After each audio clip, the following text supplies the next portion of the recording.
আমি দিইনি যখন পেছনে কিছু রিজন আছে, ভরসা করো। আশা করব এখানে যারা ক্লাস করছো তাদের মধ্যে কি কেউ নেই এখানে যাদের নিউটনস লজ অফ মোশন স্কুলে হয়ে গিয়ে আরো অনেক কিছু হয়ে গেছে? কেউ নেই? না না, শুরু নয়, আমি চাইছি কারোর শেষ হয়েছে।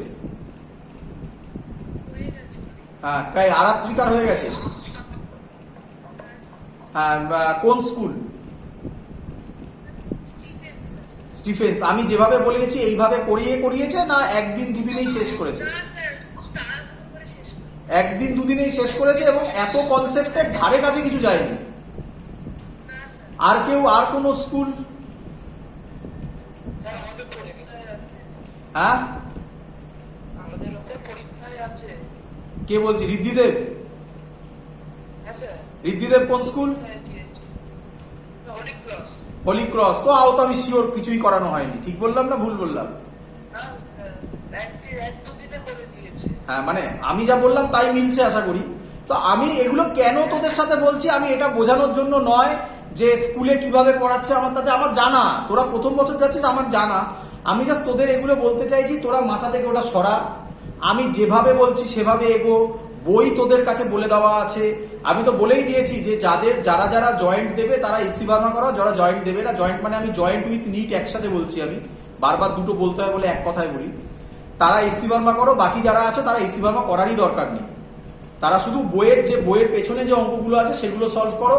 যারা বেঙ্গল বোর্ড তারা করো দুয়ারি মজুমদার মাইতি, যারা সিবিএসসি বোর্ড তারা করো এসএল আরোরা, যারা আইএসসি বোর্ড তারা করো নূতন। এছাড়াও যদি তুমি অন্য কোনো বই তোমাদের করতে পারো, যেমন প্রচুর বই আছে, আমার কোনো আপত্তি নেই। হ্যাঁ, ডিপিজি ও দত্তপাল গুচাই। হ্যাঁ, দত্তপাল গুচাই একদম পুরোনো দিনের গল্প হয়ে গেছে। এখন দত্তপাল গুচাই একদম আমাদের সময় খুব ভালো ছিল। এখন দত্তপাল গুচাইতের অবস্থা খুব খারাপ। দেখবি এত ভ্যারাইটি অঙ্ক পাবি না যত ভ্যারাইটি তুই ছায়া প্রকাশনীতে পাবি।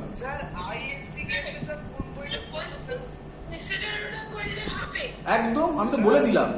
আইএসসি হলে নূতন ফলো করবে, এসএলআরও করতে পারো। দেখতে পাচ্ছিস না?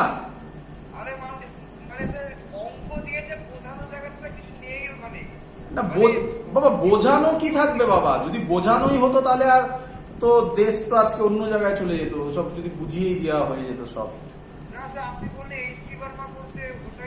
আমি পরিষ্কার করে দিয়েছি, আমার কথা আমি পরিষ্কার করে দিয়েছি। যারা জয়েন্ট অথবা নিট দেবে তারা এসসি ভার্মা করবে।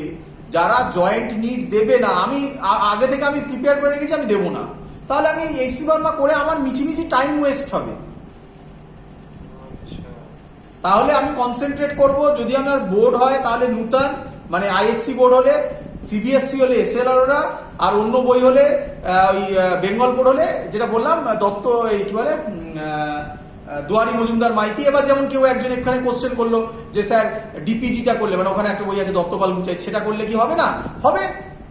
আমি একবারও তাতেও অ্যান্সার মিলবে, মানে আমি যা অঙ্ক দিয়েছি তার ভ্যারাইটি তুমি পাবে, কম পাবে তার থেকে। আমি যত বলছি এত পাবে না, কিন্তু দেখতেই পাচ্ছ কিভাবে এগোচ্ছে। তো আমি বারবার বলছি তোমরা ওই অঙ্কগুলো যখন সলভ করবে তখনই তোমার কনফিডেন্স গ্রো আপ করবে যে আচ্ছা আমি অঙ্কগুলো পারছি। তুমি নিজে বুঝতে পারবে যে হ্যাঁ আমি অঙ্ক বুঝতে পারছি। আমাকে বলতে হবে না, তুমি ফিল করতে পারবে। কারোর এখানে নেই যে প্রজেক্টাইল করে সেই ফিলগুলো এসছে, কারণ নেই এখানে।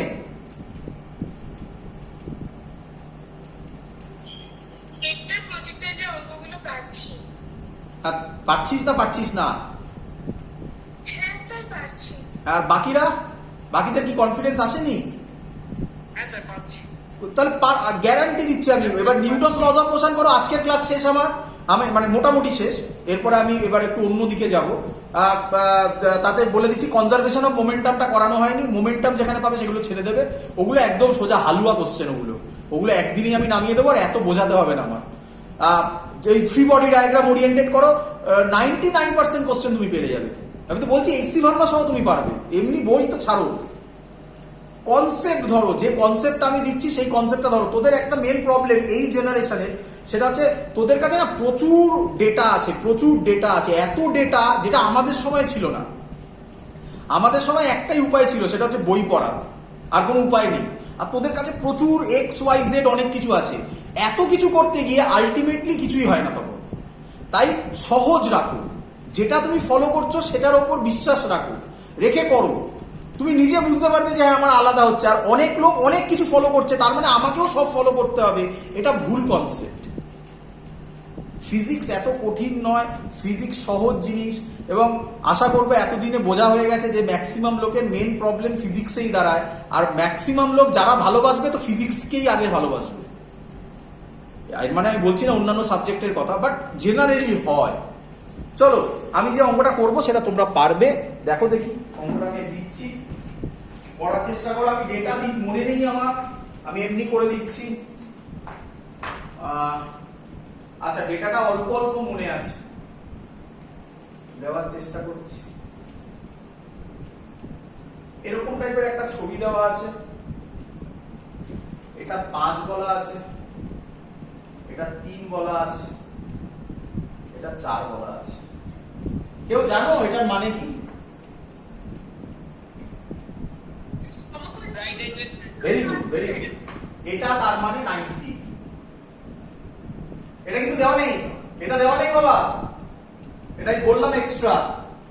5, 3, 4 এই সীমানার অঙ্কই বলছি, তোমরা এটা বইতেও পাবে, তোমাদের বইতেও এরকম টাইপের অঙ্ক দেওয়া আছে। এটা ইনক্লাইন প্লেন এবং এখানে একটা বডি আছে, এই গেল, এই পুলি আছে, এই গেল, এই গেল, এই গেল, এই গেল। এবার মাসগুলো আমার মনে নেই, আমি M1 দিয়ে দিচ্ছি, M2 দিয়ে দিচ্ছি। বলো বুঝলে কিনা? আরে হ্যাঁ, find question acceleration and tension. চলো ভালো করে বোঝো, একটু ভালো করে বোঝো, তাড়াতাড়ি করো। দেখো এদিকে দেখে নাও, তোমাদের আশা করি প্র্যাকটিস হয়ে গেছে এতদিন। এটা যদি θ1 হয় তাহলে নিঃসন্দেহে এটা θ2। বলো বুঝলে কিনা?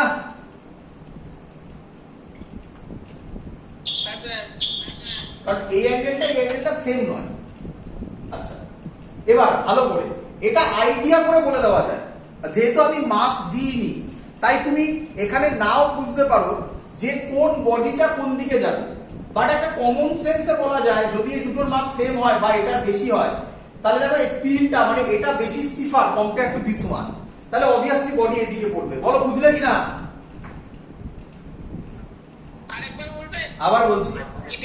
আবার বলছি এটার মাস M1 এটার মাস M2, আমি ভ্যালু দিইনি, ভ্যালু যাই হোক না কেন কমন সেন্স বলছে এটা 3 আর এটা 4। ছবি দেখে তো বুঝতে পারছো এই পোরশনটা বেশি স্টিফার না কম্পেয়ার টু এটা। স্টিফার মানে বেশি খাড়া না এটা, তার মানে কি হাই প্রবাবিলিটি বডি এদিকে পড়বে।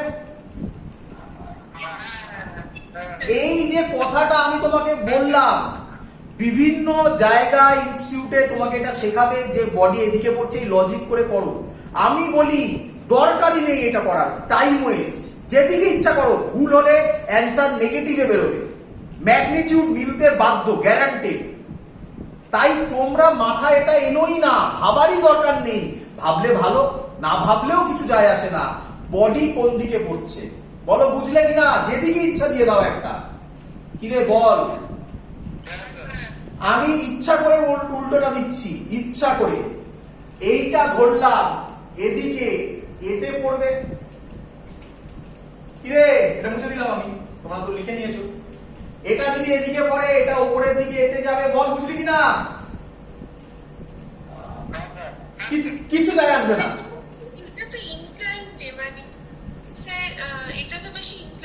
একদম, আমি আবার বলছি একদম ঠিক বলি, এটা বেশি ইনক্লাইন এইদিকে পড়ার কথা। আমি কি বলছি, যদি আমি ভুলও ধরি অ্যান্সার কারেক্ট আসবে, এটাই তো বোঝাতে চাইছি আমি। একদম, অ্যান্সার যদি আমার ভুল হয় তাহলে অ্যান্সারটা নেগেটিভে আসবে, এটাই বোঝাতে চাইছি আমি। তাহলে যে লজিকে আমার অ্যান্সার চেঞ্জ হচ্ছে না সেই লজিক নিয়ে মাথা লাগানোর কি দরকার আছে? আর যদি তুই ঠিক ধরতে পারিস তাহলে তো খুবই ভালো। কিরে আমার কথাগুলো ধরতে পারছিস, আইডিয়াগুলো? তাই আমি ইচ্ছা করে ভুলটা ধরেছি, তা তো অ্যান্সার মিলবে, মিলতে বাধ্য, তুই করবি না।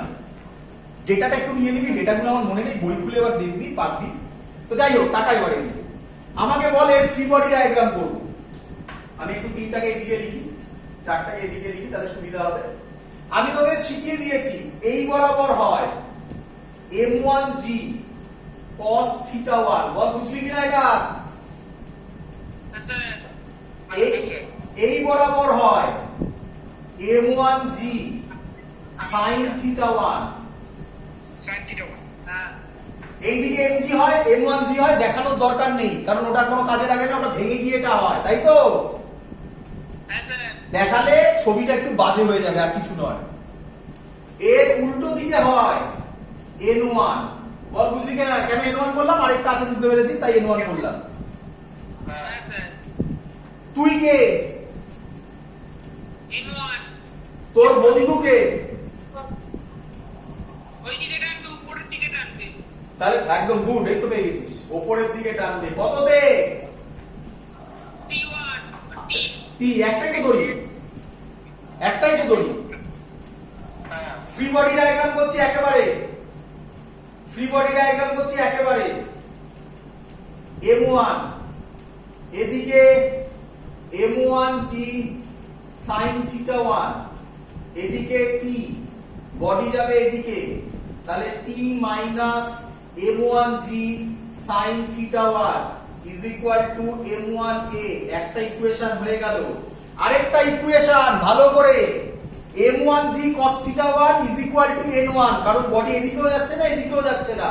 এটার নাম ইনঅ্যাকটিভ ইকুয়েশন। ফ্রিকশন চ্যাপ্টারে লাগবে, এখানে লিখে রাখছি, এখানে লাগবে না, তাই লিখিনি, বললাম বলে লিখে রাখলাম। n1 is equal to m1g cos θ1, inactive equation. কোথায় অ্যাক্টিভ হবে? যখন হবে, কাছাকাছি আছি, হলে দেখতে পাবে, তাই বারবার করে রেডি করে রাখছি আগে থেকে। এখানে চলে আসো, এদিকে হবে, একটু তাড়াতাড়ি করো, m2g sin θ2, এইদিকে হবে m2g cos θ2, ভেরি গুড, এদিকে হবে n2, আর এদিকে হবে t। তাহলে এরা ফ্রি বডি ডায়াগ্রাম করার দরকার নেই, একবারে লিখে দিচ্ছি, এদিকে নামছে মানে এটা বড়, m2g sin θ2 minus t is equal to m2a। কে আমাকে ইনঅ্যাকটিভ ইকুয়েশনটা বলবে? m2 equals to m2g cos θ2। একদম বোঝা গেছে সবার? হ্যাঁ স্যার। এবার তোমরা ভ্যালু বসিয়ে দিয়ে করতে পারবে। একটু দেখে নাও, একটু ভ্যালুটা দেখে নাও, তাড়াহুড়ো করো না, কেন নয়তো আমি ওটা দিতাম না। ম্যাক্সিমাম জায়গায় এগুলো করে দেওয়া থাকবে, থিটা বলে দেওয়া থাকবে, অঙ্ক সহজ হবে। এটা কেন করেছি দেখো, এটা কত?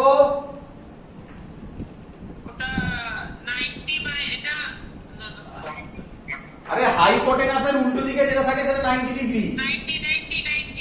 তাহলে এটা যদি অ্যাঙ্গেল হয়, তার উল্টো দিকেরটা পারপেন্ডিকুলার, এটা বেস, এটা হাইপোটেনাস, এর রেসপেক্টে sin θ1 এর ফর্মুলা হবে পারপেন্ডিকুলার বাই হাইপোটেনাস, মানে 4/5। এই sin θ1 মুছে দিয়ে এখানে লেখা যায় ওখান থেকে 4/5। এবার θ2 যদি করি, তাহলে এর উল্টো দিকেরটা পারপেন্ডিকুলার, তাহলে 3 হচ্ছে এবার পারপেন্ডিকুলার, তাহলে sin θ2 মুছে দিয়ে এবার লেখা যাবে 3/5। বুঝলি কেন 3 4 5 দিলাম? এটা ইসিবার মধ্যে আছে, ম্যাক্সিমাম জায়গায় θ1 θ2 ভ্যালুটাই বলে দেয়, বসিয়ে দিলেই অ্যানসার পেয়ে যাবে। বল বুঝলি কিনা? হ্যাঁ স্যার। That's all. এই হলো আমাদের পার্ট। মোটামুটি সত্যি কথা বলছি, একটা বিরাট বড় জিনিস কমপ্লিট হয়ে গেল, বিরাট বড় জিনিস। এরপরে যা আছে ছোট ছোট জিনিস, ওনে অত চাপ হবে না, বাড়িতে প্র্যাকটিস করো। ফ্রি বডি ডায়াগ্রাম হলো নিউটনস লজ অফ মোশনের ফ্রি বডি ডায়াগ্রাম, যা নিয়ে লোকের খুব প্রবলেম থাকে সেগুলো। স্যার এই যে নিউটনসের ফ্রি বডি ডায়াগ্রাম, এটা কি আলাদা করে চ্যাপ্টার মানে নিউটনের বইতে দিয়ে দিয়েছে? না না, নিউটনস লজ অফ মোশনের মধ্যেই সব। নিউটনস লজ অফ মোশনের মধ্যেই সব আছে, বই খুলে দেখ পাবি, আর আমি পোস্ট করে দিচ্ছি কোশ্চেন পেপার, দেখবি। দ্যাটস অল, এত অবধি থাকলো। পরের ক্লাস বলছি ফ্রাইডে হলে ফ্রাইডে, নয়তো আবার মানডে, আমি বলে দেবো সেটা। Good night sir. হ্যাঁ, গুড নাইট।